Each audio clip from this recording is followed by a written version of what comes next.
Good evening. Welcome to our town hall and webinar on managing the budget. And I hope there's a lot of people on the webinar because right now our staff outnumbers our town hall participants. So, but we're glad of those, glad to welcome you that came out tonight to spend some time with us. And those at home, we're going for a world's record tonight. Our last webinar on the elementary mathematics textbook adoption. We had a total of 112 participants, so let's see if we can beat that number tonight. But as we start tonight, I just want to show a couple slides on the screen. We'll talk a little about how it will work to get the questions and answers, to hear your comments, because that's why we're really here. We want to hear what you have to say. We want to hear what you want to tell us. We want to hear your good ideas. We want to answer any and all of your questions tonight. And so we'll start with just how this will work, and then I want to really go into what happened, why the revenues were not what we anticipated, talk a little about what we can do to prevent that from reoccurring, and then really share some recommendations that the staff has for managing the budget shortfall over the next 2 years. And then after about a 15-20 minute presentation, we'll just open it up. And we'll talk about how to do that in a moment. But first of all, I want to take a few moments to introduce our staff. We have Derek as our Chief Technology Officer, and he will be reading comments and questions that come in from participants at home. Jorge Quintana, our Communications Officer, and our Chief Business Official, Kathy Mack, will be back in just a moment to sit between them, and Kathy will help me answer questions. Also, we have Bob Golden, who is in charge of our construction program and our bond program, can answer questions. We have Scott Bowers, our Assistant Superintendent for Human Resources, if there's personnel-related matters. Marcus Autry, Associate Superintendent. Over here we have Holly Wade, our Chief Student Service Officer. Chris Kohler, our Director of Research and Assessment. Connie, our Finance Manager, is in the back. Connie Nyo. So we have plenty of staff here to answer, again, any and all of your questions. And I need my slide clicker. Here it is. And so let's see how this will work tonight. We will have, we have some more members coming into the town hall. We're going to have about a 15 or 20 minute presentation. For those of you at the town hall meeting, if you would like to say something, we have cards for you to fill out. There's cards over to the right, and there's cards here at the table at the left. If you would just put your name on the card, and then you can give it to Marcus or to Chris, to Holly or to Scott. And we will call on you, and you'll have whatever time you need. We'd like to keep your comments to 2 or 3 minutes, your questions to 2 or 3 minutes, so that we can make sure that we hear from everyone. And we'll start with people at the town hall meeting. For those of you who are on the webinar, you can actually type in, there's a button at the bottom of your screen that says Q&A. You don't want to use the share screen button or the chat button. You want to use the Q&A button at the bottom of your screen. And you can send in comments, you send questions and answers anytime during the presentation. And what we're going to do is alternate between people at the town hall meetings, comments and questions, and those at home, and those watching via webinar. Again, Derek and Jorge will probably take turns reading these questions. And we're going to read the webinar feedback in the order received, but a helpful hint, if you want to go to the front of the line, just sign your name to your comment. We will take anonymous comments, but we find that if you want to have something to say and be heard, it's probably best to sign your name or identify yourself in some way. So those of you that do get to go to the head of the line, but if you prefer to stay anonymous, you certainly can, and we respect that as well. Again, we'll try to get to all the questions and comments tonight. So I thought, since we're here, it's really most important to begin with what brings us all here, what drives our district, and that's our vision statement. Our vision statement about supporting all of our students as they prepare themselves to thrive as global citizens in a rapidly changing world. And to do that, we develop their critical thinking, their knowledge, their critical thinking and problem-solving skills. We nurture their curiosity, creativity, and resilience, and thus we empower every child to reach his or her fullest intellectual, social, and creative potential. That vision is what drives our district. From that vision, we develop 3 goals. The goals are about equity and access, wellness and safety, and high quality teaching and learning. And you can you can see the slides now on your web. They will be posted tomorrow morning along with the recording of this entire webinar. And I urge you to spend some time looking at those goals. They're not enumerated, and they all fit together, and that's by design. That's for a reason, because each and every one of these goals matter to each and every one of our students and each and every one of our 1,600 staff members. So with that, let's get on to the main topic, which is the budget. Well, as you know, or as you've read, as you've heard, our tax revenue increase was not what we expected. It was not what we anticipated. And I've heard all kinds of reasons why and why not, but I thought we would share those with you today, and just so you can see what drove our thinking throughout the process. So this is somewhat of a complicated chart. I'm going to take a few minutes to walk through it line by line. The top line is the secured tax roll. That's like the tax on your home, on your property, the tax on the buildings. There's also an unsecured roll, which is a tax on the property within our office buildings, within our businesses. That's only about 10% of the total tax roll. So we're just going to focus on the secured roll. That's that top row. The next row is about the exemptions. So there are exemptions. There's homeowners exemptions. I know many people apply for homeowners exemptions. We have a senior citizens exemption. But also exempted from the secure tax rolls, also exempted from paying the property tax to school, our schools, our churches, our hospitals, our private colleges. And so that's what that exemption line is. The next two lines, or the next three lines, the May, the June, and July assessors report. So every month we get a report from the assessor's officer, which is the gross tax revenue. So it's secured, unsecured. They don't count the exemptions until later in the year, and I'll talk about that in just a moment. But we get estimates every month delivered to our school districts and other school districts in our county. And so you can see historically where those were. And then in July, we get the actual amount from the assessor, which differs from the June report. The fiscal year closes June 30th, but the difference between June and July is that all the exempted property gets on the rolls. Exemptions start being filed in February, and they come in bit by bit. But really, the assessor's office does most of their work with exemptions in May and June. So as you can see from this chart going back 5 years, this being the 6th year, that the secured roll, that's the increase in billions of dollars we're looking at. So just, again, to help you read this chart, 11 and 12 was $350 million. That was the increase in the secured roll, not the total secured roll, the increase. 2012 to 13, that was 1.5 billion. The next year, 1.83 billion. The next year, 1.65 billion. In 15-16, it was a whopping 3.07 billion. And then we of course didn't know until July 1st what that increase would be. And then you can look across at the exemptions, and you see exemption amount. There's wide variation. Back in 11-12, it was over $1 billion, but the following year it fell down to less than $500 million, just under 500 million.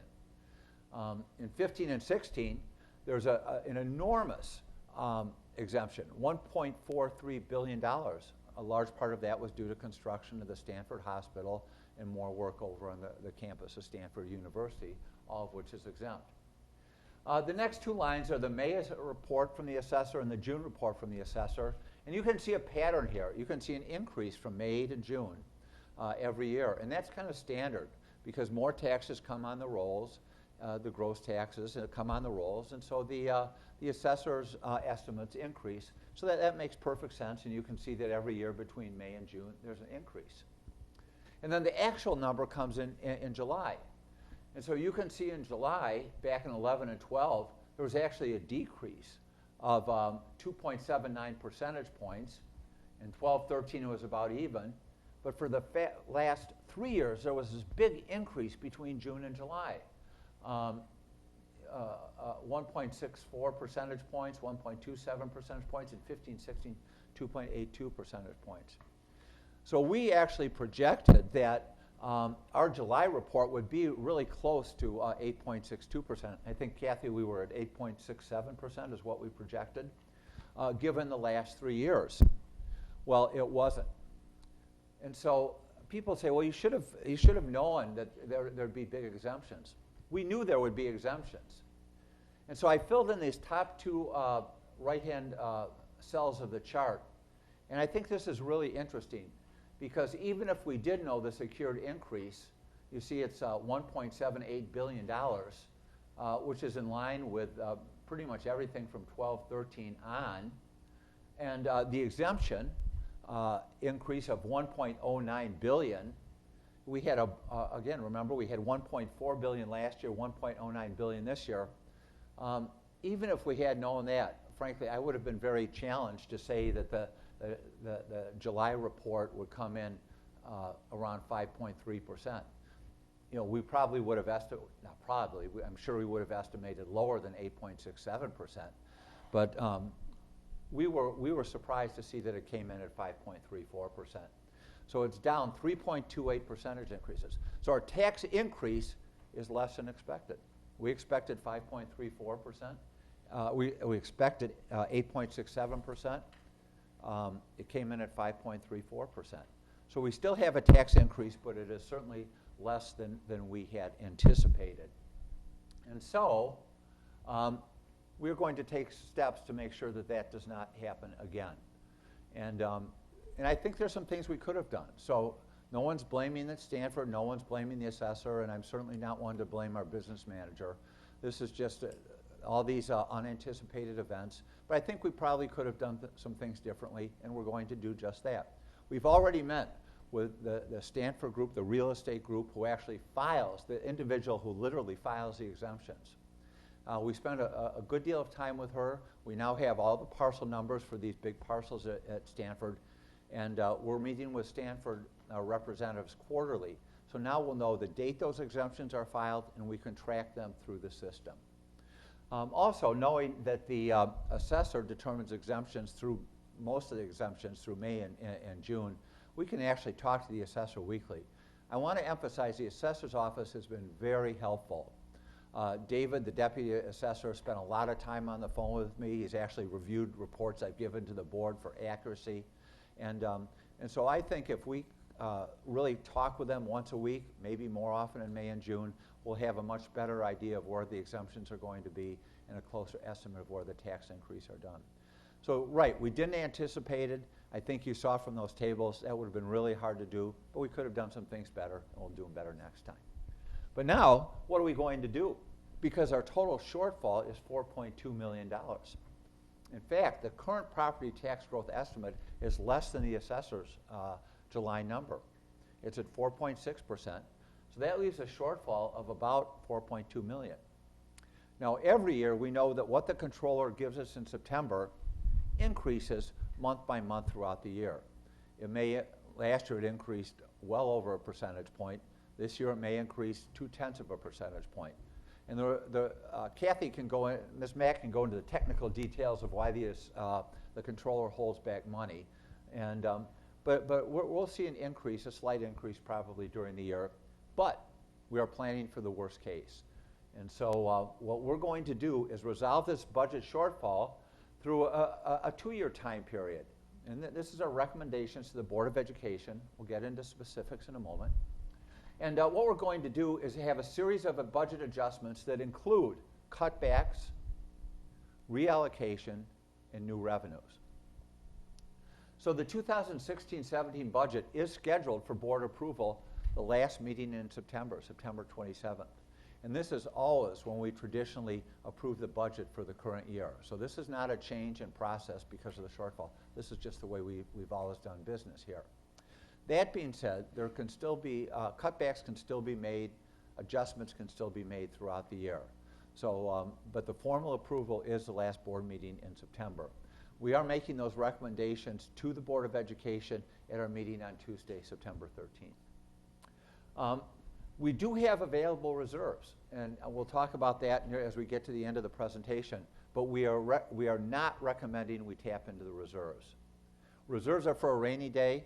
It's kind of cloudy out, but it's not raining yet, and we would just as soon not tap into those reserves, and frankly, I don't think we will need to do so.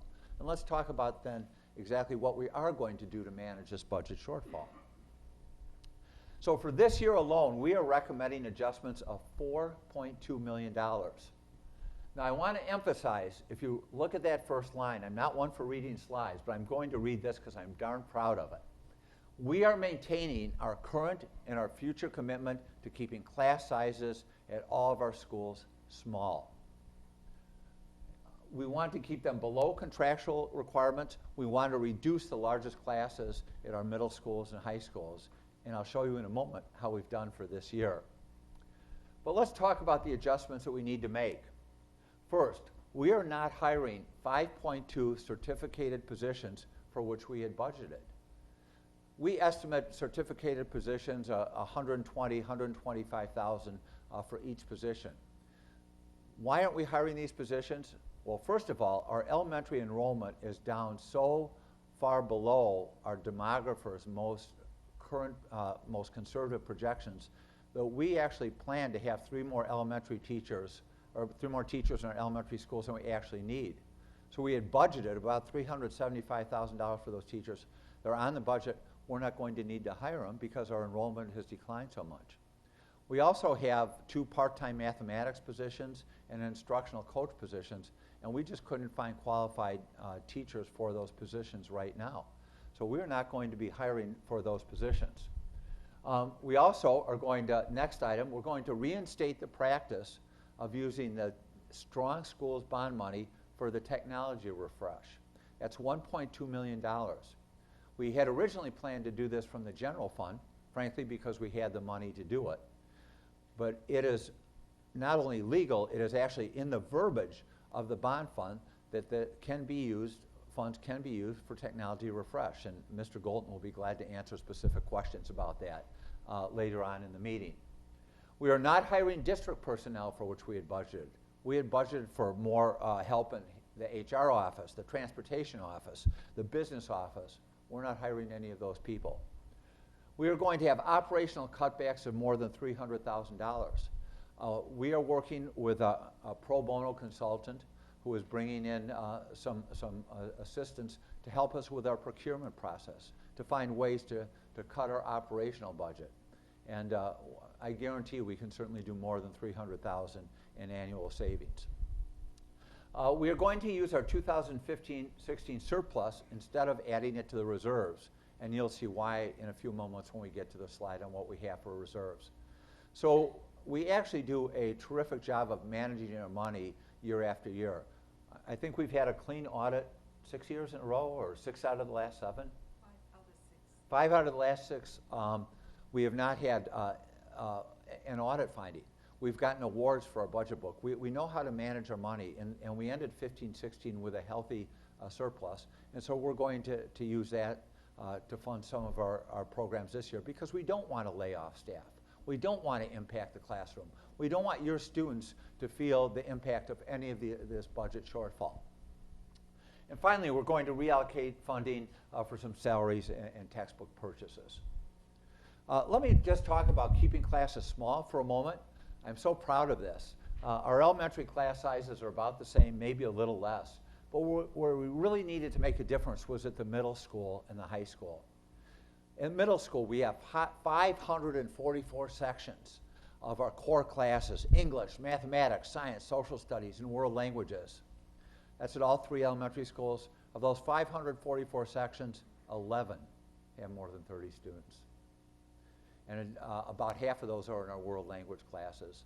And most of those are at Terman, where we're just frankly out of space. So I really want to thank the principals, Ms. Kinnaman, Ms. Hickey, Mr. Jacobowski, who was at Jordan last year, Ms. LaPlace, for their scheduling. So we are able, and we hire new teachers, we've been able to reduce the class sizes at our middle school and at our high schools. We don't have the final numbers in for our high school report. We'll have that at our September 13th board meeting. But we took a snapshot on August 18th.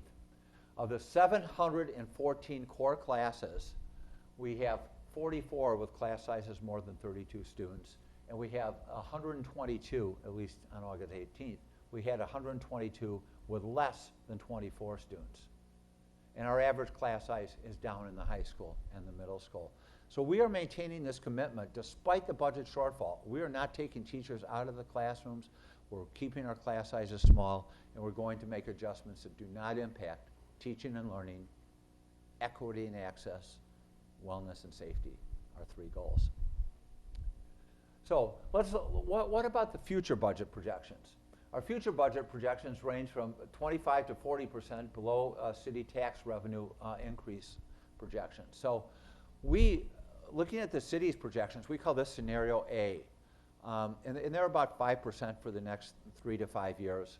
We're actually going to estimate below that. So we have two scenarios. Scenario B is 75% of the city's projections. Scenario C is 60% of it. Well, if we use scenario B, that's another shortfall in 2017-18 of $1.6 million. And scenario C, which is probably the worst case scenario, given that the economy is somewhat stable. Of course, who knows if we have another 2008, it's all bets are off for everyone. But kind of our worst case scenario, it's scenario C, we have to make up another $2.9 million. So that's a total of 4.2 and 2.9. Even I can do that math. That's $7.1 million. So we intend to make up our shortfall over 2 years, because we know that if we don't make it up now, if we don't take care of some of these structural issues now, it's just going to get worse. So let's take care of this in the next 2 years. Here's how we're going to do it. We're going to do it through a series of meetings where we hear from the community, we hear from the staff, and we want to hear from you shortly. Here's a list of the meetings. We'll have talk about it at our board meeting September 13th. We have a budget study sessions on October 18th and February 14th. We'll have several meetings in between. I think we have another town hall next Thursday, right, Jorge? Next Thursday we have another town hall. We have our preliminary, our goal is to have our preliminary budget ready in April, and the budget will be formally approved at a board meeting in June, the 2017-18 budget. So let's talk about the adjustments in 6 categories. First of all, we're updating this year's budget projections. The fact that enrollment is lower, that our last year's surplus was higher, means we need to change our long-term projections. And again, we can recapture surplus from 15-16. The fact that there's lower enrollment means that we were likely not to hire as many teachers as we originally thought we would need. The second is district office budget reductions. And this is at 25 Churchill. We're going to cut operational expenses here, and also we're going to have to make some tough personnel decisions to consolidate, reassign, or remove certain positions here at the district office. Number 3, we have some alternative funding sources, an increase in the rental income, and also there are school districts that send their students here for special education classes. Dr. Wade can talk more about that, as can Ms. Mack. And this past year, we had more revenue from that than anticipated, and we expect that that will continue. Other adjustments we're looking at is rolling back recent funding increases. In these good times, the last 3 or 4 years, we have added positions, we've added programs, we've added services, which have been nice, and they've been important, but nice is not the same as necessary. Important is not the same as mission critical. So we're going to start to roll back some of these more recent additions that we've made, again, without impacting teaching and learning, without impacting equity and access, without impacting wellness and safety.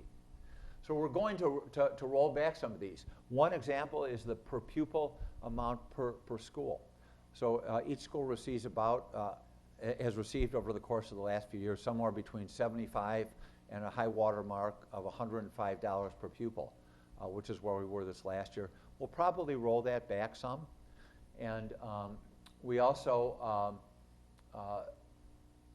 have other recent increases that I think we'll be able to roll back. Some of these may involve non-teaching related personnel. What about program adjustments? We can make some program adjustments by capping electives. We can make some program adjustments by consolidating our smallest classes. We have classes of 5 students at one of our middle schools and classes of 15 at another. We have classes in a high school of 9 of an Algebra 1 section, 1 and 1A section, and we have another class of, I think, 19 or 20. There's some things we can do to consolidate classes and also balance class sizes. And this ends up saving us, some little bits and pieces of money over the course of a few years. And the final area is certificated and classified personnel. The biggest savings will be in the compensation area. As you've probably read, we did have a long-term contract with our teachers union and our classified staff union. That contract, I have a separate slide on this, had a safety valve in it. And that safety valve actually eliminates a 1% off-schedule increase and then reopens a contract. So we start from scratch in 2017-18. We also are very likely to eliminate, as I said earlier, non-teaching positions. But again, I think all this can be done through attrition. Our goal is not to have to release any certificated or classified personnel. So let's talk for a second about future compensation. As I mentioned earlier, just a few moments ago, the safety valve language we had in really reopens a contract. And we are also going to propose a new model for administrative salary increases. And frankly, I've been here, this is my third year. I hadn't worked in a district where it was under an umbrella, where the administrators had the same raises that teachers received. That was new to me. And so we're going to propose a new model for administrative salary increases. And I think that's a good idea, and frankly, I think that's a cost savings as well. And I do want to say that if we reverted to our former negotiations process, where every contract was settled for the current year, in the last few years the contracts were settled in May, so the raises were retroactive. If we reverted to that model, we actually would not really have to settle a contract until May of 2000 or June of 2018. So we have some time here to see what our revenue looks like, what our increases look like, how our adjustments work. So that being said, we fully expect that there will be some compensation increases for our teachers and our support staff. The last bullet's an important one, though, because compensation increases do not have to be compounded. And we have some history here. They can be off schedule. They can be awarded as, for example, a one-time bonus where it's not compounded yearly. So we have some flexibility here. We have some time, and I think that's important to note.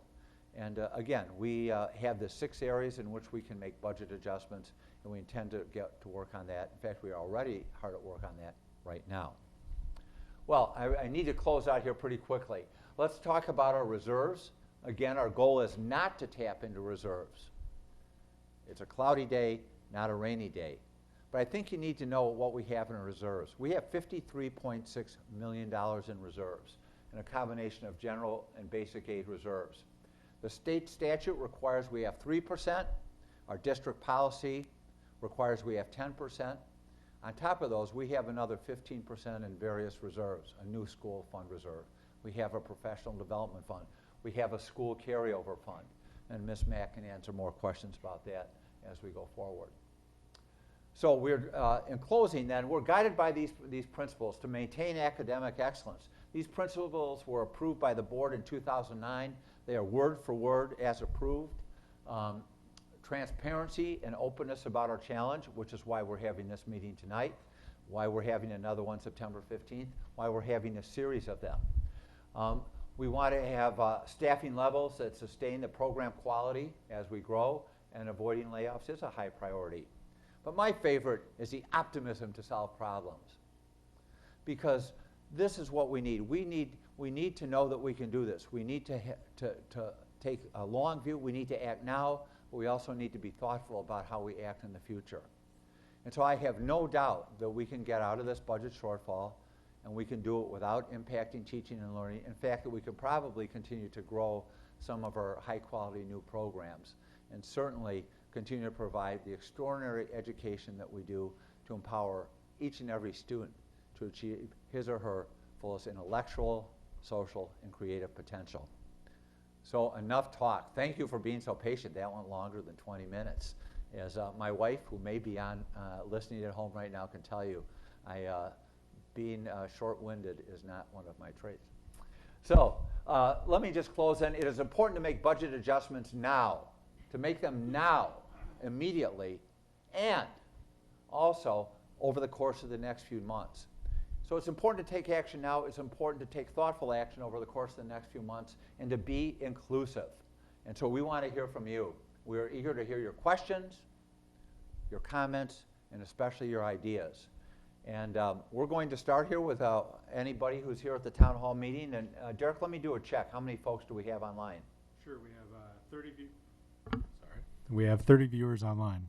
We have 30 viewers online. Okay, we have a way to go to get to a record of 112. And we currently have 5 open questions. And we have 5 open questions. But let's hear from somebody who's here first. Yes? So our process is, I'm sorry, yeah, because you came in just a little late. Okay, we have, let me grab a card here. So we're asking to fill out a card and give it to either side, and we'll take comments from our town hall folks and alternate those with the webinar. So Scott, you have somebody who wants to make a comment or raise a question? Mr. Boyd, and we're going to give you a microphone so they can hear you on tape, if that's okay. So these folks will just slide over, and let's get an extra chair in there. Okay, Mr. Boyd, it's all yours.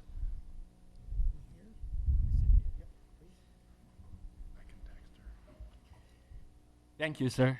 Thank you. It's been wonderful to have you. If you recall, I went rushing over to greet you the moment you arrived. We shook hands in the back of this room, right? Yeah. Yeah, that's right, Yes. right away. Yeah. Yes, I didn't even wait a day because one of the icons, I think, of American education is the wonderful Illinois Math and Science Academy, which I believe you led. Right. My reason for being here is a group of parents, we're about 100 now, Stanford researchers have worked together to try to come up with ideas on how we can help with the current crisis that you have. So we wanted to actually not put some criticism out, but put some solutions out and hope that we will be taken seriously and that there will be a hand that comes out to work with us from the Palo Alto Unified School District. We're eager to hear them. Yeah, thank you. As a parent with a daughter in Jordan, we're very, very concerned about the class sizes. Right. We're even more concerned about the planning that has gone into the existing level of class sciences. As you recall, in your wonderful previous school, class sizes don't exceed 15 students. That is a kind of a high point, right? Most classes in math and I mean, you have this brilliant achievement that gets students into MIT, into Stanford, have class sizes of perhaps 9 students. So we just want to bring to the board's attention that there is a serious lapse in planning, that when you throw around 30 students in a class, that's really unacceptable. And I think you've known the difference. We continue to be so happy that you are in charge of our school district. So when I see wonderful kids crammed into small portables at Jordan, 22 kids, 25 kids, don't tell me 30 kids, there's hardly any reason for them to learn, for them to have an expectation of learning at the level that would be equivalent to the institution that you led before. And I'm really mentioning this because time and time and time again, the board seems to live in an unreal world where class sizes of 30 is acceptable. It has a huge impact on the student's ability to learn. It has a huge impact on the student's ability to perform well in high school. So as parents, we want to come here with a solution to the particular overcrowding at Jordan. We've located an area in the back where, with the help of parent financing, creative thinking in funding, we could actually increase some of the space for the students. And we've collected incredible talent at Stanford that's willing to come in and help create a science curriculum that is second to none. You know, Right. we need to compare ourselves to the world class of science in the future, not some class that is anything less than the best. Right. What are the Finns doing? Why are they number one? Why statistically is America 32nd when ranked internationally? So I'm here to state this very important message, and I don't think parents are going to back down. I really want class sizes to be taken seriously and for us to talk about a reasonable class size of being 15 and take steps to think creatively of what resources we can bring in from this community. Which is this It's an community? amazing community, right?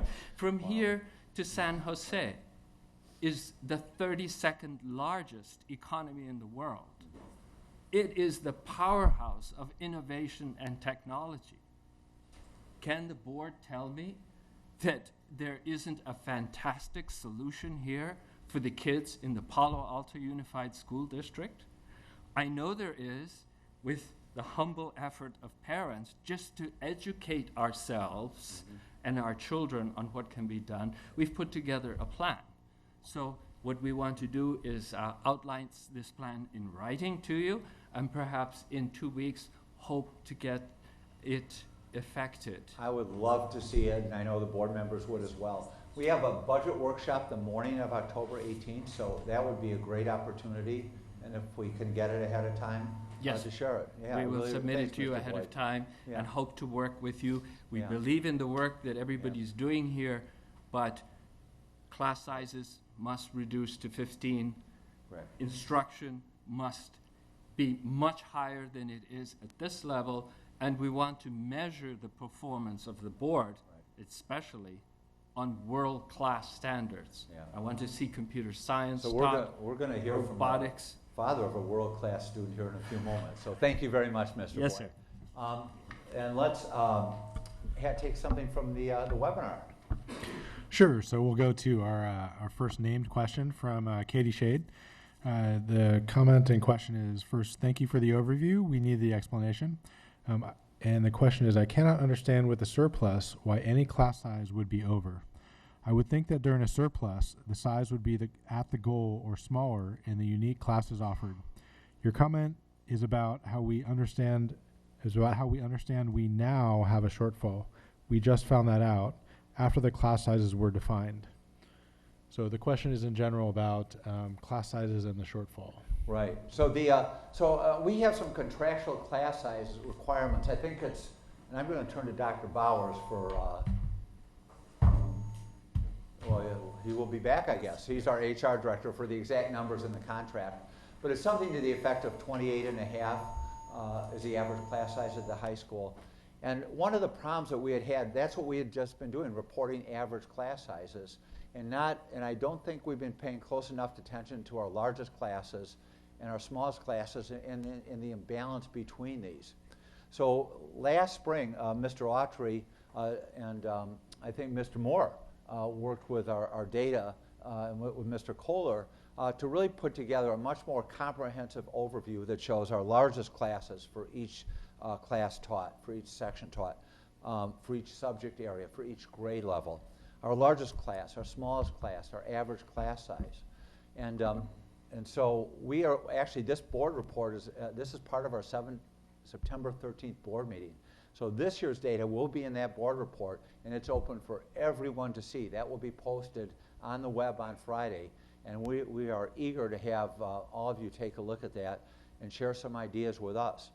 Mr. Bowers, or Dr. Bowers, the question was about what are contractual, or about class size, and I was just referring to the contractual obligations. You know those better than I, so. The contract for secondary school for most classes are 28.5 to 1. 28.5 to 1. And then our goal is to keep, isn't English and math though lower? Is it, or Yes, in certain classes, 9th and 10th grade, they're lower. they're lower, okay. Yes. So, but just getting back to the point, I've heard two questions now, one from Mr. Boyd, one from the Pally, PTA president, about the importance of class sizes. And it is important. And I think we made progress this year. I think it's something we have to look at over, set a goal and work over a number of years, maybe shorter, maybe longer, but to attain it. And that has budget implications. I think it's important. I know it's important to the teachers. I know it's important to the students. So I appreciate your comments, Mr. Boyd. I appreciate your comments, Ms. Shade. And again, we made progress this year, and I hope we can continue to make progress. I will say that some of the problems that we have are just due to scheduling. And one thing that I found out that I didn't know, part of where I was before, because we were funded by the state legislature, not taxpayers, so it was a whole different model. But that I didn't know is that a lot of students, I shouldn't be surprised, having 3 kids myself, don't like to take their hard classes, their AP classes last period.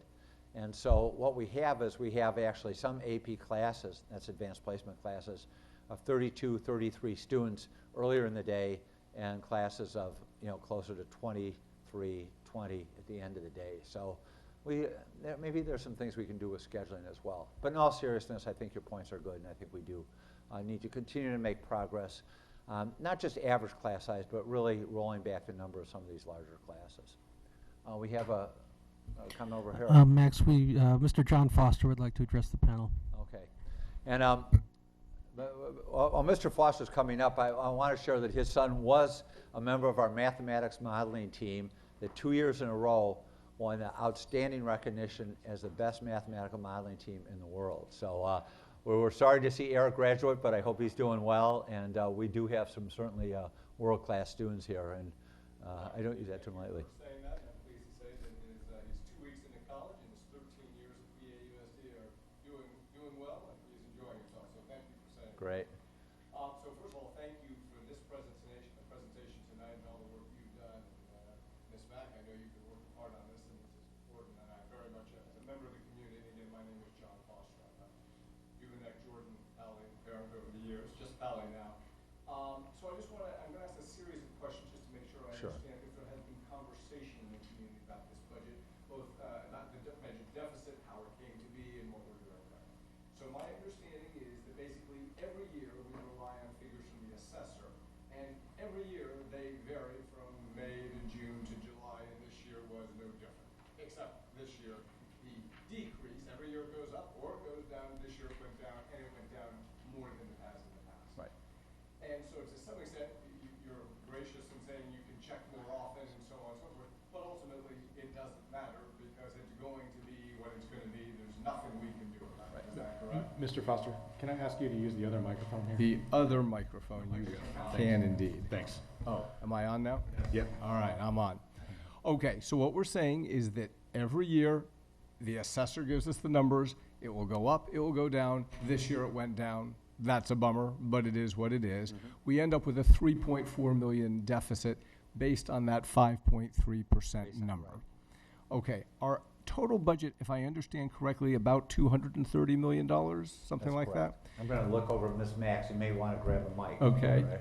And so what we're saying is we have a deficit here that's about 1.5% of our total budget. Right. My impression, I'm a CFO in the private sector, so in my world, frankly, 1.5% deficit would be just fine. I'd like to be off by only 1.5%.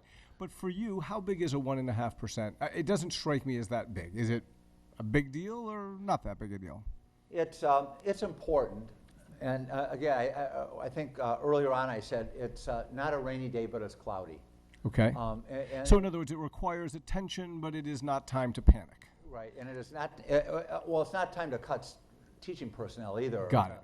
Increase class sizes to manage the budget, exactly. So it needs to be addressed. It needs to be addressed. Okay, then my second point is, from what you said, you have a plan in place to cut not a 3.4 million gap, but actually a 4.2 based on this slightly higher figure that may or may not come to pass. Right. And you will cut that in this year. Right, and that's a combination, it's not just cuts, though. It's Yes. a combination Of cuts, some reallocation, some surplus, some additional revenue. So it's a Got it. combination. Okay, and so basically that will solve the problem for this year. for this year. Then we go to next year. Correct. And next year, we don't know because it's based on assumptions. What percentage of the city's assumption should we use? You believe scenario B is more conservative. And so I'm looking at that one. That's a shortfall of 1.6 million for next year. And you feel you can solve that as well And then some. So we're looking at another $4 million in cuts adjustment. next year. 17, Okay. 18, right. And these are, again, specific cuts that have been identified, not necessarily approved by the school board, but have been identified. Right, in 6 different areas, right. Got it. And again, there are adjustments, not just cuts. So some cuts, some adjustments, yeah. Okay, so as a member of the community, I'd say, okay, we have a deficit, we've identified the cuts, assuming the school board approves it, we're fine, I can go home and sleep easily tonight. Is there anything I'm not thinking of? Is there some long-term consequence, some sleeping something here that's going to come back to bite us because of this deficit that is So- not apparent to me? So I think there's 2 possibilities. One would be in a 2008 type crash. So Kathy can talk about our scenario C, exactly what those tax increase projections are. But if there was ever a tax decrease or it was flat due to a collapse, that would be. Sure, that's rejigger the whole Right, thing. right. And the other, what is it, something like 80% of our budget is salary and benefits? 85. 85% of our budget. So we're compensation increases at 5% ongoing, and we're only getting a 2% increase in tax revenue. We would run through our reserves and be in a deficit, and that would be not acceptable. But again, these are negotiated increases. So Got it. But on that point, for example, unless I'm mistaken, there is no guaranteed increases for anyone after this year, right? Next Correct. year's increase, based on these figures, is not going to happen, right? It's negotiated with both unions, right? It's negotiated, but there's nothing we are contractually committed to now. And how about for any future year? Anything committed? No.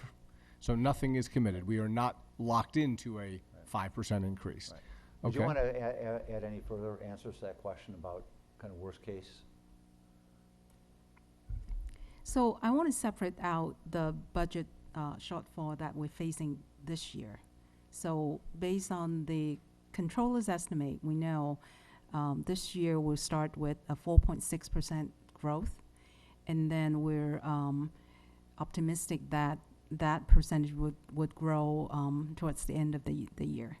So currently, we're looking at a 4.2 million shortfall that we have a plan to resolve the problem over 2 years. So once we resolve the problem created this year, by the end of next year, then for the future, it depends on property tax growth again. And we typically need about a 4% growth to do a rollover budget. So in the future years, if we're hit by another recession, then we're talking, about needing to make more budget adjustments. Got it.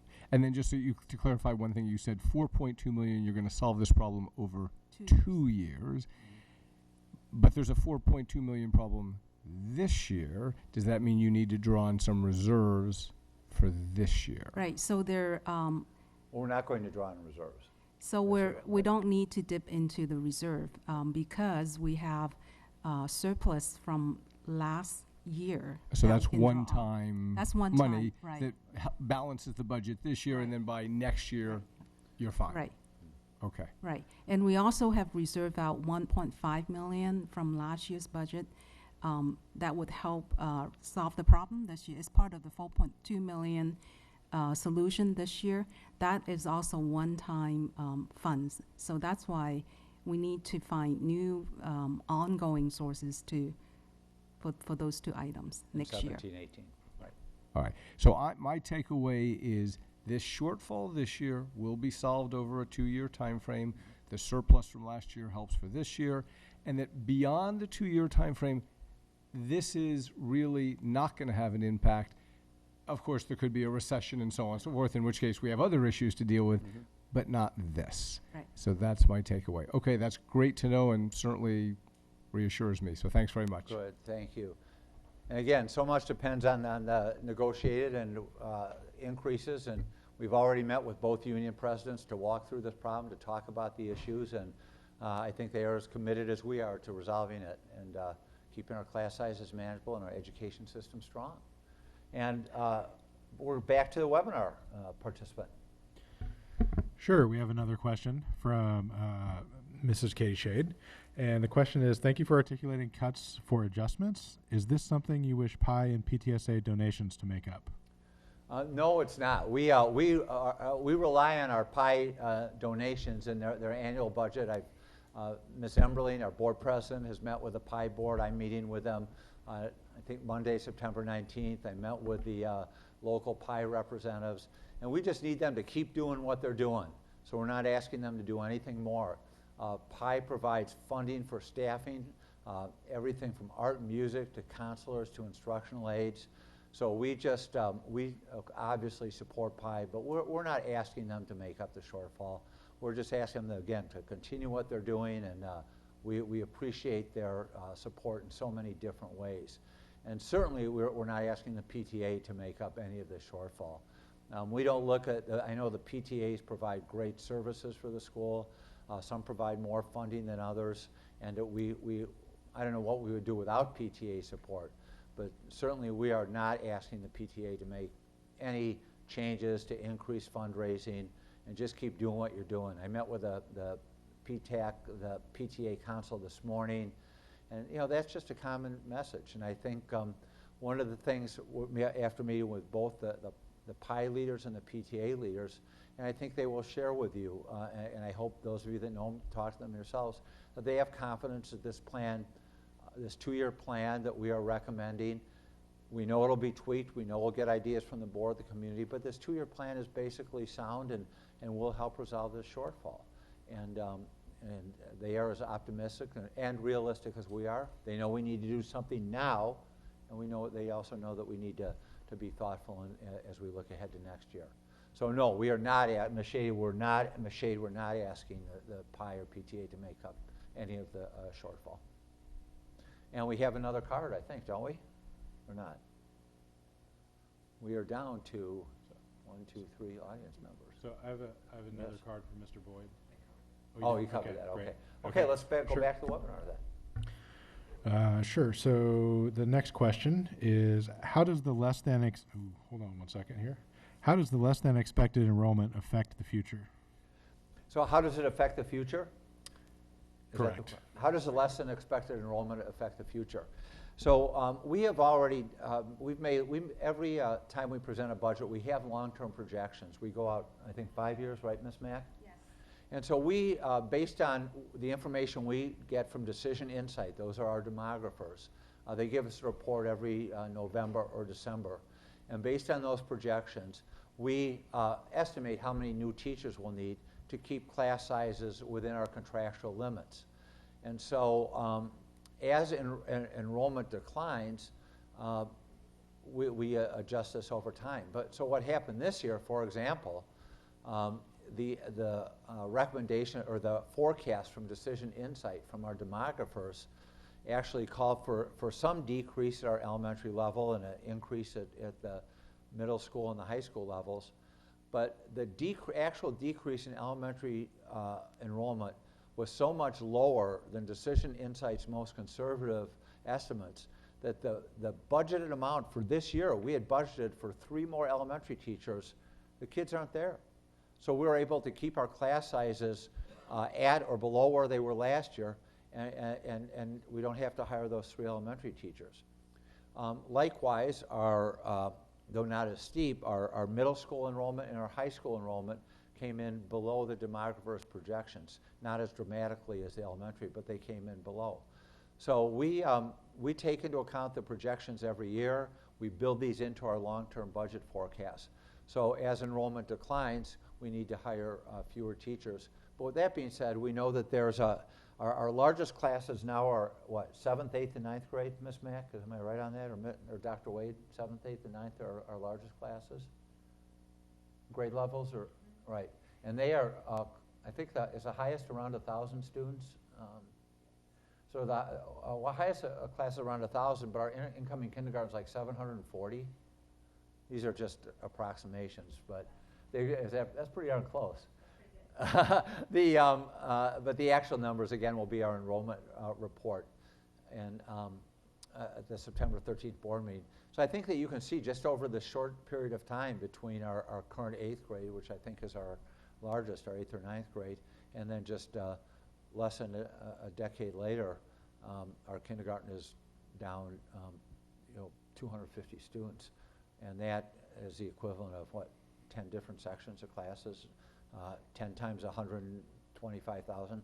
That's a lot of money. So yes, we do, to answer the questions directly, the enrollment and the finances are closely interwoven.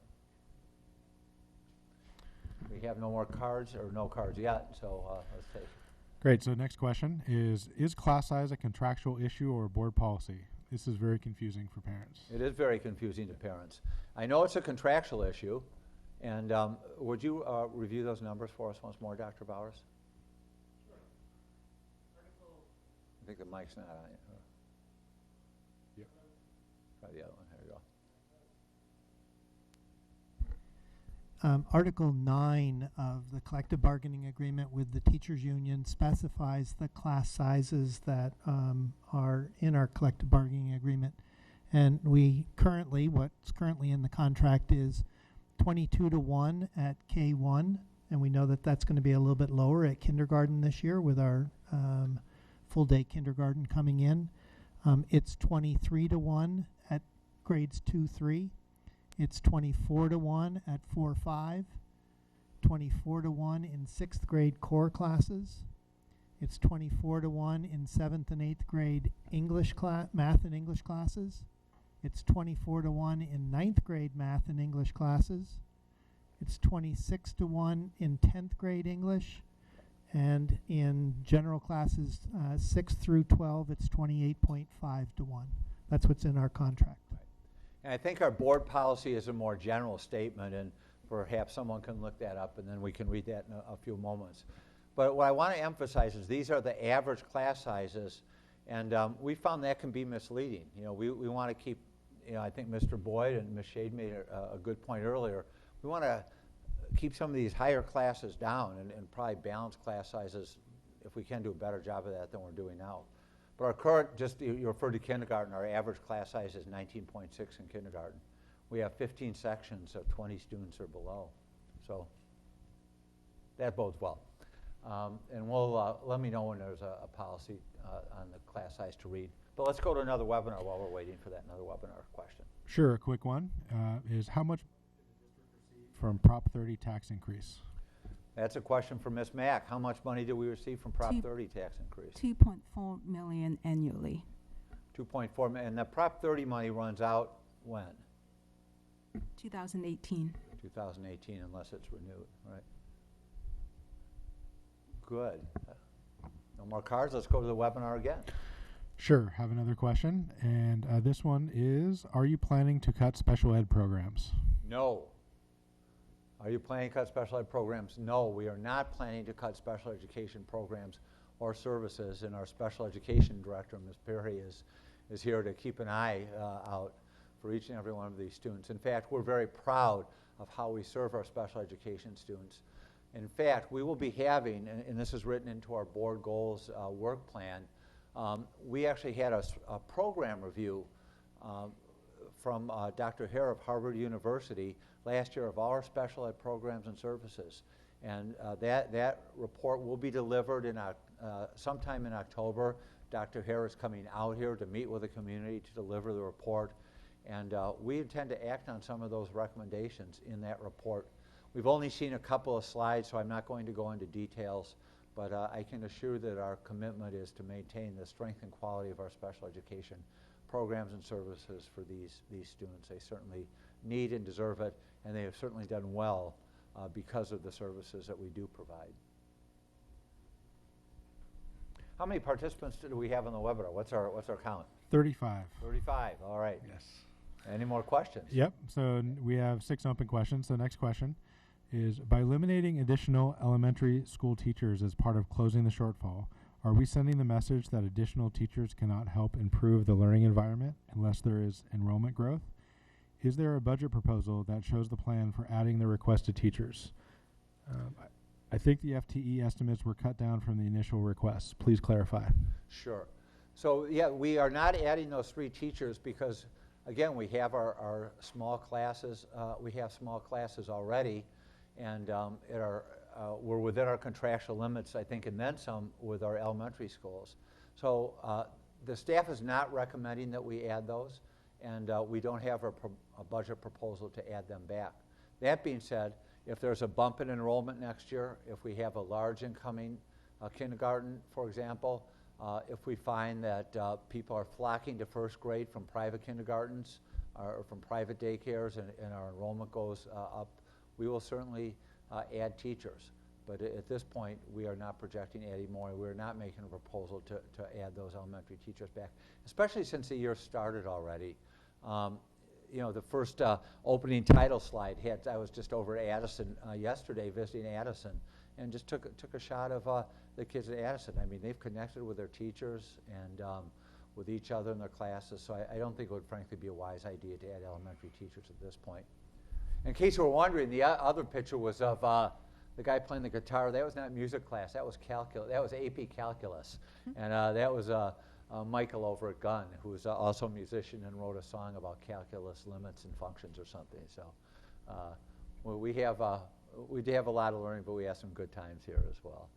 Any policy? Can you read that policy? I would like to just add on the enrollment for elementary. This year we are seeing less 289 students across our elementary schools, and we are only projecting 3 less teachers because we want to make sure that students are served in their neighborhood school or in their cluster. So our class sizes are low because we are seeing 289 less students in our elementary school. So it may be 3 teachers, which would effectively be somewhere around 66 students, but we have 289 less students in the elementary classes. Right, so if this were a budget crisis and not just a shortfall, we may have had to eliminate more jobs early on, but we didn't. Thanks. Anybody find that policy statement on class size? PP 6151, and it states only for the K through 3, the commitment to keep it to 24 or less. Okay, good. Thank you. Sure. Yes, next question is, would it be possible to elaborate on what else was dropped from the budget to get to this point of $4.2 million? It'll be possible at the board meeting on September 13th. So I find it's not always a good career move to get too far out in front of the board, to say the least. And so we will have some more details. But again, it's this combination of some cutbacks, some revenue increases through, for example, rent, the carryover the surplus from 15-16. So it's a series. But we also want to hear ideas if you have them as well. So you know, that's one of the reasons we're having these 2 open town hall meetings, one tonight and one next Thursday. Sure. Next question is, last week PI presented Gunn High School with a $711,000 check that is repeatedly used to fund popular STEM classes, the full music curriculum, and other areas of learning fairly fundamental to the new century and student well-being. That seems to me to be a bit manipulative. At the very least, would you not agree that we have at least a $700,000 shortfall in at least the Gunn operating budget? No, I wouldn't agree. Respectfully, I wouldn't agree with that, and I'll let Ms. Mack elaborate on that. The PI funds have been part of our budgeting process for the longest time. And I've only been here 3 years. I don't know all the history. But actually, PI donations, we receive more from PI donations than we do from the federal government for funding. And so it is an important part, and actually the principals, I believe, are the ones that have control over how that money is spent. And I see head nods from former principal Ms. Ofek here, our chief academic officer for secondary education. So the principals have control over how that money is used. So it helps, frankly, enhance and add to and enrich our curriculum and instruction, our programs and services. But I'm going to ask Ms. Mack to elaborate on that. She certainly has more expertise in the business area than I. Right. So, Dr. McGee, I totally agree with you. The PI and PTA donations, they supplement the district's allocations to the schools, and the principals have full discretion how to use the funds. And actually, looking at the schools' expenses, they're pretty consistent from year to year. So typically at the middle and high schools, a big chunk of the PI donation goes to fund electives, more electives. Thank you. We have another webinar question or comment. Yes, we do. From Mr. Stephen Channing. More questions about class sizes. He's very concerned about class sizes. My daughter has a 30 plus in her math class last year. That means a significant increase in teacher headcount is needed to make a big difference in reducing class size. I hear that a high percentage of headcount is in administration. How does PAUSD's admin to teacher ratio compare to other high-performing school districts and or private schools? So we'll have to find out how the admin to teacher ratio is. So we actually have a list of additions. But I want to point out that for 2017-18, we are committed to district office budget reductions. And if you can't read the screen, I'll read it to you. We will cut operational expenses and also consolidate, reassign, or remove certain positions. So whatever the ratio is now, it will be less. I can guarantee that. As far as what the class size ratio is, frankly, I think we are competitive and probably better than many of our neighbors. And we would all like to have smaller class sizes, and I don't know what grade Mr. Cheng's son or daughter was in. But I know even last year at Jordan, we heard from the community of classes of 32, 33, 34 students in our core classes. And we said that's not acceptable, and we changed it this year. And so, again, as I said earlier, and as our first speaker pointed out, I think it is important to continue to reduce the number of these large classes. That being said, I also want to point out that we have a lot of classes of 24 students or less. So some of this, and we'd like to have them all at 24 students or less. That, however, is there's a significant budget there. But again, I look forward to ideas for supporting that. If that's what the community wants, I'm all for it. So we'll do our best again to continue to reduce the sizes, especially these larger classes. I will say that one way to do it, which I don't find acceptable, is to cap enrollment in our top classes. And so what you'll find interesting as you look through our enrollment report in the board packet September 13th, our largest classes are our most challenging classes. Our AP Psych, our AP US History, our advanced math, multivariable calculus classes. I think Eric's class was 40 students last year in multivariable calculus. We could cap those at 25, but what do you do with the other 15 students that are qualified? We could cap it at 33. Ideally, we'd love to open up more sections, and we might be able to do that. Sometimes we run into scheduling issues. I'm not an expert in scheduling, but I am, again, committed to keeping these largest classes at a manageable level. I think we do owe that to our students and our teachers. Yes? So one more comment on the same subject from Mr. Channon.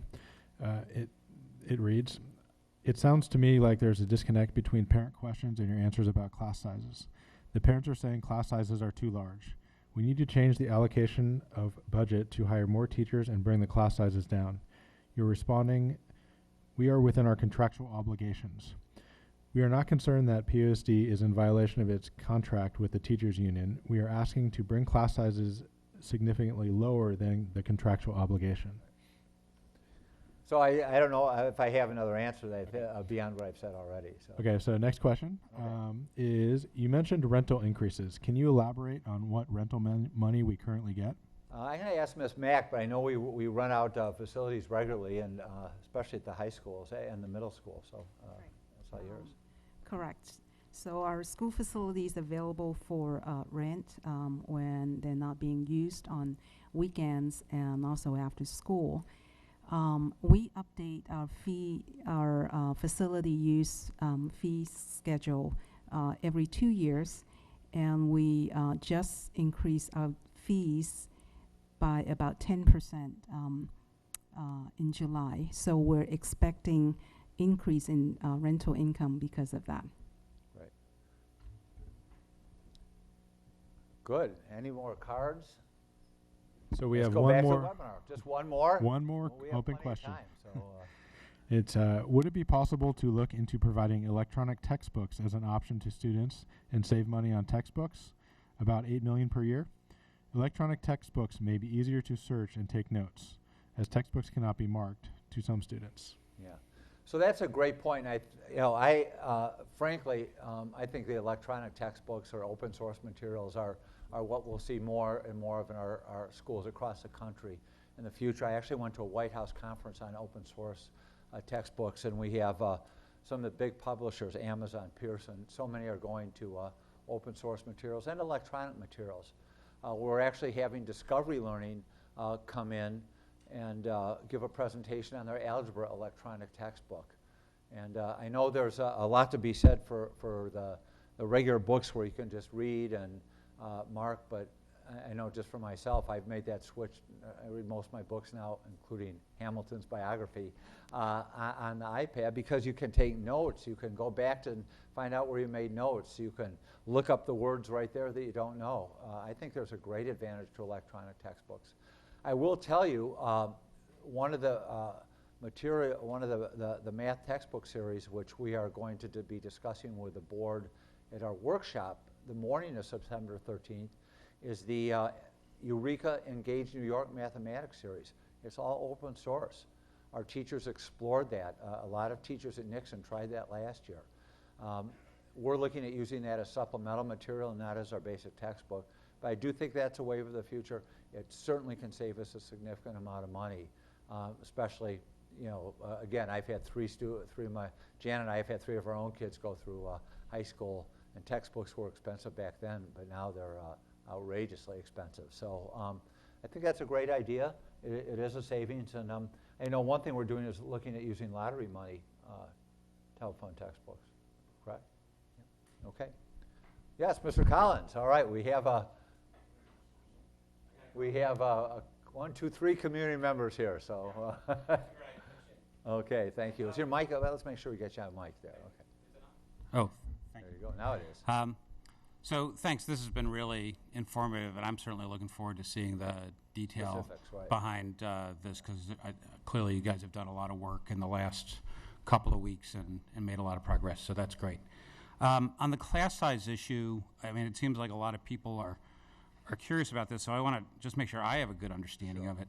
I mean, certainly there are the contractual requirements that are in the collective bargaining agreement of 28.5 for most of the secondary and lower for some other areas. But those aren't, I think those are widely understood as class size averages, but they're not. Those are staffing ratios that we contractually say at school sites we will provide enough teachers such that the number of students divided by the total number of teachers equals that number. So it doesn't really imply anything about class size other than if you took an average of all the class sizes, but it's perfectly consistent with a class size of one class being 50 and another being 5. Right. So, I mean, in that sense, the contract isn't really a class size policy at all. It's a staffing policy. And then I think, again, I think Scott pointed out, the board policy is largely silent on class size. And so I guess, so given that that's all correct, and this is certainly something I hear in the community, I think it would really benefit the community, and Professor Boyd, I think, also was talking to this, to have a real good discussion about what we want class size to be. Not as an academic, not as an economic issue in terms of what we negotiate in the contract, but in terms of what we want, what will accomplish our educational goals, and set some class size standards about how we want, what size we want the classes to be, as opposed to what staffing we can track with the union. Is that something, I mean, in your experience, is that something you've seen other districts do? Would that be useful? So, would it be useful? Absolutely. Not so much other public school districts, but I will, Mr. Boyd referred to the Illinois Math and Science Academy, so I will too. We had, our practice was to have a maximum and minimum number and not even look at the average. So we wanted to keep our classes at 22, frankly, or less, but we also didn't open a section if there were fewer than 9 students. So we set a minimum and a maximum for electives, for core class, for the required classes, and for everything. So I would love to hear what the community would like and how we're going to fund it. So I think that's, I appreciated Mr. Chan's comment earlier, and if he's still on, I'm eager to hear his recommendation. But I'm reminded of Dr. Bill Cook, who did the strategic planning for the Cambridge group, always said whenever we complained about something or wanted to change, he would say, and thus I recommend. And so, yeah, if we want to cap class sizes, if we want to cap them at 20, if we want to have them between 24 and 9 students, if we want to have around 15, and thus I recommend, what will our funding source be? Because that's where, as Ms. Mack said, about 85% of our staffing is, or 85% of our budget are personnel costs, our salaries and benefits, and of that, teachers are 65%, or is it that high, 60%? And they're more than half. So if you're going to cut your class sizes in half, you're going to double your teaching workforce, which, and that's 60% of budget. We would need to do more than cut a few administrative positions here, make some operational savings there. In fact, basically, you could cut out the whole district office and you still wouldn't. Was that applause I heard? No, I'm just teasing. There's a gentleman applauding in the back.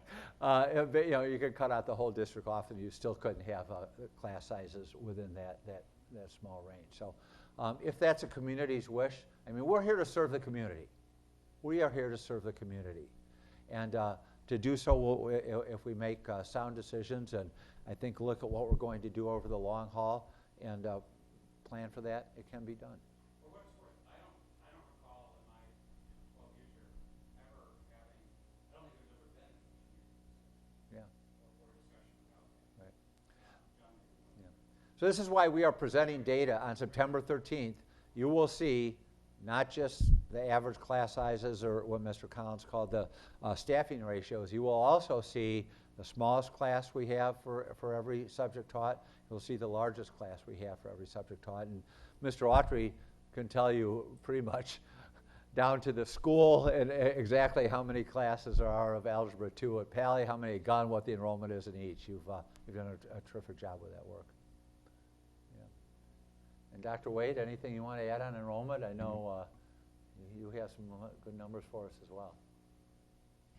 I think it'll be very interesting to see how the enrollment this year kind of levels out across the schools. And I think we have been able to preserve class sizes, definitely keeping the students in the neighborhood schools at all costs. So yeah, I think that matters. And I want to go back to our just opening, and we'll see if we have another comment or two, but just go back to where we started, which is our vision statement and our goals about equity and access, high quality teaching and learning, wellness and safety. We are committed to these goals. We are committed to our vision statement. And one thing that you'll see and hear over the course of the budget discussions and our other board meetings are what we're doing to support each of these goals. And I'm so proud, for example, of how at every level, elementary, middle, and high school, we have, the board has funded programs and services for our historically underrepresented students, including free summer school for more than 2,200 students this past summer, including full-day kindergarten, including additional supports to the high school. How they've funded our wellness centers at both of our high schools so students can get the services they need for their social, emotional health, and their physical health as well. And for high-quality teaching and learning, the results will speak for themselves. I think you'll be very pleased when you hear about our state test scores and certainly our SAT, AP, and ACT scores. So those reports will be coming over the course of the next weeks and months. And so I think in closing, unless we have one more, I want to say that we are committed to making sure that we so carefully take care of every nickel and tax dollar, and that we are providing the greatest educational return for the money that you are investing in our students. We take this job seriously. We want to make sure that every one of our 12,262 students, is that right? 12,261 students. We treat each of their students, your students, as we would treat our own children. So with that, any final comments from the webinar? We do. There's 2 more comments. 2 more comments, all right. Sure. So Shoot, I first, just gave my closing speech. Yeah. first one's from Rebecca as a comment says, I just want to offer a somewhat alternative point of view regarding class size. My daughter is in the bubble 8th grade class and the largest math classes, so I speak from experience at Jordan. I believe that the studies strongly agree that a better teacher is more important than a smaller class size. In other words, a stronger teacher can handle 30 students, but a weaker teacher cannot handle 15. Is this point of view shared with anyone in administration?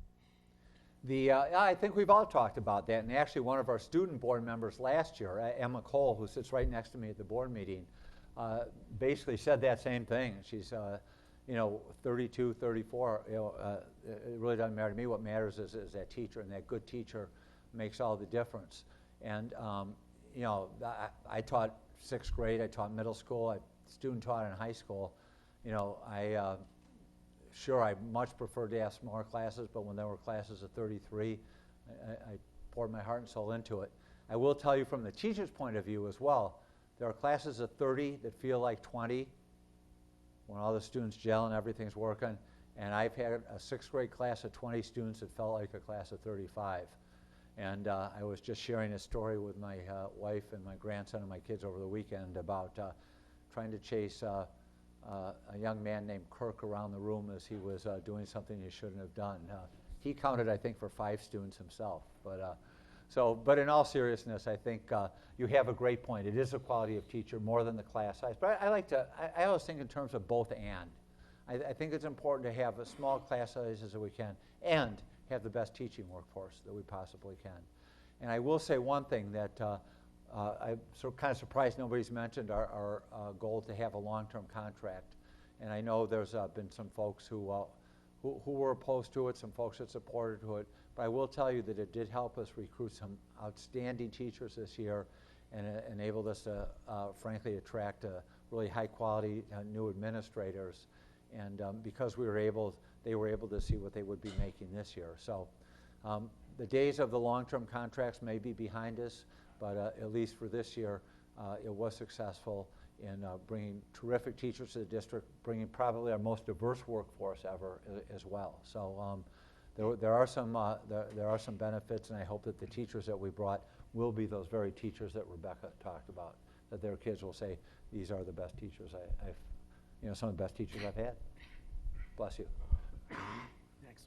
Okay, so one last comment from Mr. Channon. It says, last year my daughter had a math teacher who wasn't teaching well. For the purposes of this question, let's assume that's true. I spoke with the school guidance counselors and administration about this teacher. My goal wasn't to get anything changed for my daughter. I was trying to raise the issue of this teacher's performance in the hope that something would be done so that future students didn't have a poor math experience like my daughter's class had. I had good conversations, and the people I spoke to seemed sincerely concerned. They had largely said that there wasn't much that could be done other than hope this teacher did a better job and support her with instructional materials, since this was an experienced teacher with tenure. Given her experience and reputation from the many years ago being good, it doesn't sound like this was a capability issue, but more of a motivation issue. Could you comment on how we handle these situations? Sure. And I really appreciate that question. I get asked that more than I get asked questions about class size when I'm out in the community and at the principals' coffees. So our goal is to help every teacher be that very best teacher, that one teacher that your son or daughter remembers as a high-quality teacher. So when teachers are having troubles, whether they're going through a bad time, it's a bad year, whatever, we have a whole system of supports. We have teachers on special assignment that we can send into the classrooms to teach model lessons to help them. We have robust professional development. We also really count on our principals and assistant principals to be in the classroom to provide some guidance and support for these teachers. We want to help them succeed. We have a robust evaluation plan. We have, I think, a plan 3 that has coaches. We bring coaches in for teachers. I may ask Dr. Bowers to comment more specifically about some of the supports that we do have. But these things matter, and we want to hear. So I really appreciate how, I forgot one person, I'll come back to that. But I really appreciate how Mr. Chance, he went to the teacher, he went to the guidance counselor, he went to the administrator. That's the way to follow. All too often, somebody will say, I have a bad teacher, but you can't say anything about it. And you know, again, my wife and I, we have 3 kids, 4 grandchildren. We cannot let a year go by and settle for anything that's mediocre or worse. So you got to stand up for your kids. So tell the teacher first, talk to the counselor, and the instructional supervisor. And that's what I forgot. At the middle school and high schools, we have instructional supervisors. They actually have a release period, 1 release period at the middle school, 2 release periods at the high school, so they can help teachers. So they can be in these classrooms, they can observe, they can coach, they can teach model lessons. So I urge you to work with the teacher, the guidance counselor, the instructional supervisor, and you know, if things don't work out, you know, certainly Dr. Bowers, Mr. Autry, Dr. Wade, Ms. Olfek, Ms. Harris at the elementary level. We're all here to help that teacher get better. Dr. Bowers, can you want to elaborate at all? We do get calls from site administrators saying that they would like help, like us to find help. Typically, we call them PAR coaches, peer assistant review coaches, who will go into the classroom and work with teachers if they need some tune-up on their strategies and on how they work with students. And so there's a lot of support that can come to teachers that need extra assistance. And this isn't just tenured teachers. It can even be with new teachers that we're offering support to. Great. Good. Any more questions, comments? We have we have 4 members here. What do we end up online? The high mark was about 35. About 35. Well, we're going to have a repeat of this session September 15th because I think it's important. I think it's important to reach out to the community.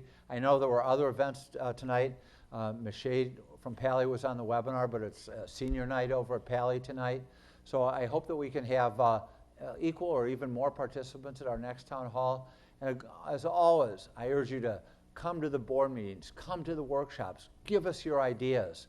We had a couple good thoughts. We had a few good thoughts and good ideas tonight. Mr. Boyd, I look forward to sitting with you and your colleagues at Stanford. And Mr. Collins, I think your comment about let's have this class size conversation. Mr. Chan's comment, Rebecca's, all these have really helped further our understanding and help us do a better job. And again, we are here to serve you and to assure that each and every one of our 12,261 students and many hundreds and thousands more to come do reach their fullest intellectual, social, and creative potential in our good care. Thank you for tuning in. Hope to see all of you and bring your friends next week. So signing off for our town hall and webinar, Max McGee and our very highly capable staff. Thank you.